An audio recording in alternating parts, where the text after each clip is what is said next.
So అంటే ఇప్పటికి మీరు 23 సంవత్సరాలు అవుతుంది అన్నారు కదా, మీరు ఏం చదువుకున్నారు అసలు? నేను 10th దాకా 10th వరకు చదువుకున్నారు. అంటే 10th వరకు మీరు స్కూల్కి వెళ్తుండేనా? అవును. అంటే మీరు అంటే ఫస్ట్ అబ్బాయిలాగా పుట్టారు, మీరు ఎప్పుడు చేంజ్ అవ్వడం జరిగింది? నేను 10th అంటే నేను 20 ఇయర్స్ ఉన్నప్పుడు చేంజ్ అయినాను. ఓకే, మీరు 20 ఇయర్స్ ఉన్నప్పుడు. అంటే ఇంట్లో వాళ్ళు ఒప్పుకున్నారా?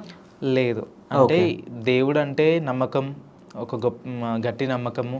అంటే ఇప్పుడు దేవుడు వచ్చే వాళ్ళకు అంటే మాకు పెట్టినంత పరీక్షలు పెట్టకుండొచ్చు.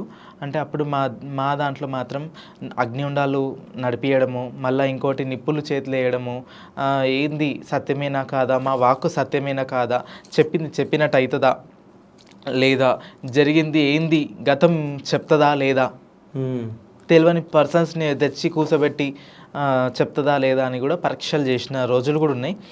అట్లా చేసిన తర్వాత దేవుడిని నమ్మి అప్పుడు కళ్యాణం చేసి ఇక అమ్మవారికి గద్ద అవన్నీ వేసారు, వేసిరు పండగ చేసారు అనమాట.